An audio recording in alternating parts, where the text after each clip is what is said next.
प्यारे बच्चों, आज हम लोग अपने पाठ्यक्रम के व्याकरण खंड के अंतर्गत आने वाले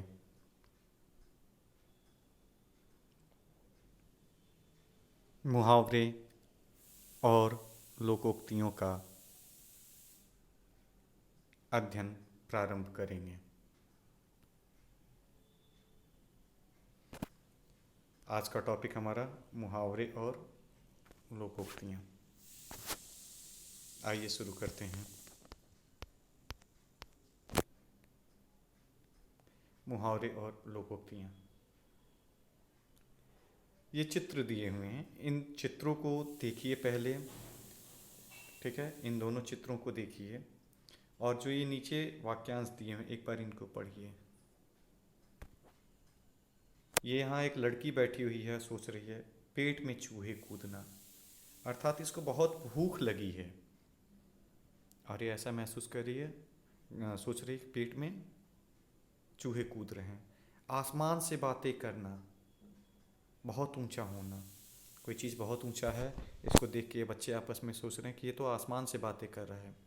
तो बच्चों इन वाक्यों में पेट में चूहों कूदना या चिकना घड़ा होना का विशेष अर्थ है भूख लगने या कोई असर न होने की स्थिति में। ये विशेष अर्थ वाले वाक्यांश हैं, अतः ये मुहावरे हैं। तो मुहावरे की परिभाषा क्या कहता है? जब कोई वाक्य, मुहावरे की परिभाषा कहता है जब कोई वाक्य या वाक्यांश अपने सामान्य अर्थ को छोड़कर किसी विशेष अर्थ को प्रकट करता है तो उसे मुहावरा कहते हैं। विशेष क्या है बच्चों? मुहावरे का प्रयोग स्वतंत्र रूप से नहीं कर सकते।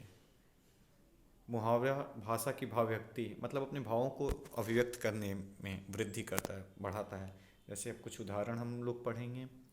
जो पहला एग्जाम्पल है, अंगूठा दिखाना मतलब स्पष्ट इनकार कर देना, साफ साफ मना कर देना।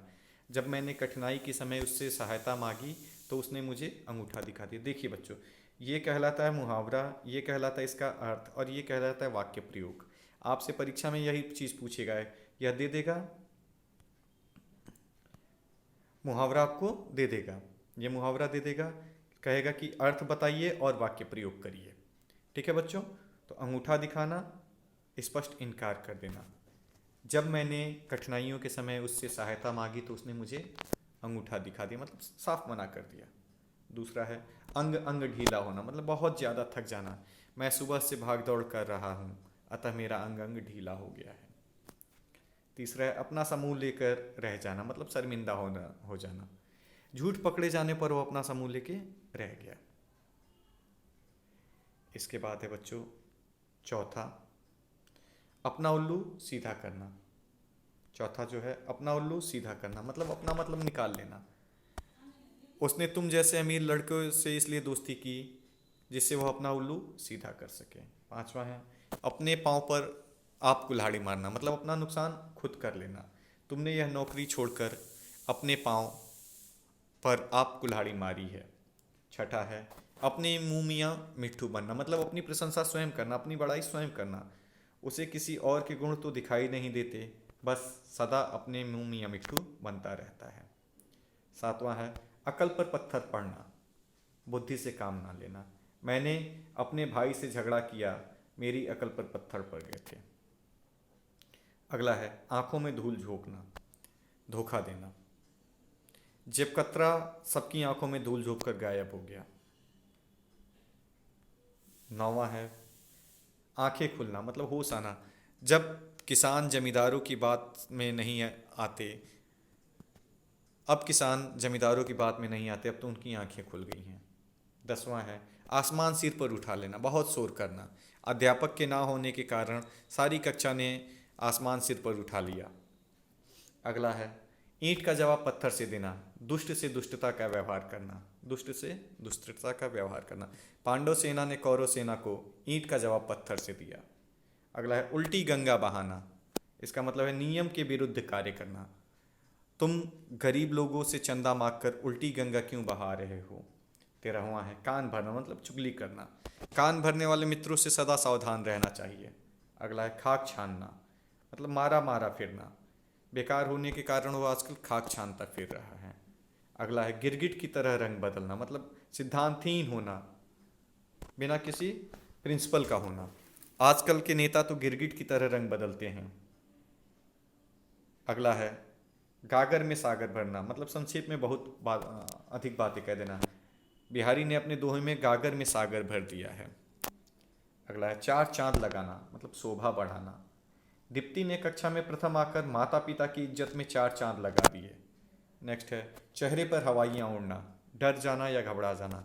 रास्ते में सांप देखकर उसके चेहरे पर हवाइयाँ उड़ने लगी। 19वां है चुल्लू भर पानी में डूब मरना, मतलब बहुत शर्मिंदा होना। तुमने इतना घृणित कार्य किया फिर भी तुम्हें कोई दुख नहीं, अरे तुम्हें तो चुल्लू भर पानी में डूब मरना चाहिए। ठीक है बच्चों। फिर है 20वां छठी का दूध याद आना, कठिनाई का अनुभव करना। भारत के सैनिकों से टक्कर लेने पर दुश्मन सेनाओं को छठी का दूध याद आ जाता है। 21वां है जान के लाले पड़ना, गहरे दुख में फंसना। वह तुम्हारी कोई सहायता नहीं कर पाएगा, जब से उसने नया व्यापार शुरू किया तब से उसके जान के लाले पड़े गए हैं। अगला दांत तले उंगली दबाना, हैरान होना। ताजमहल की सुंदरता देखकर विदेशी भी दांतों तले उंगली दबा लेते हैं। दाल ना गलना, सफल ना होना। मनन छुट्टी लेने की लाख कोशिश करता रहा पर बॉस के आगे उसकी दाल नहीं गली। 24वां पानी पानी होना, लज्जित होना। चोरी करते रंगे हाथों पकड़े जाने पर वह पानी पानी हो गया। 25वां फूले ना समाना, बहुत प्रसन्न होना। परीक्षा में प्रथम आने का समाचार सुनकर वह फूले नहीं समाया। तो बच्चों इस तरह से हम लोगों ने 25 मुहावरों का आज अध्ययन किया। शेष अगले वीडियो में। धन्यवाद।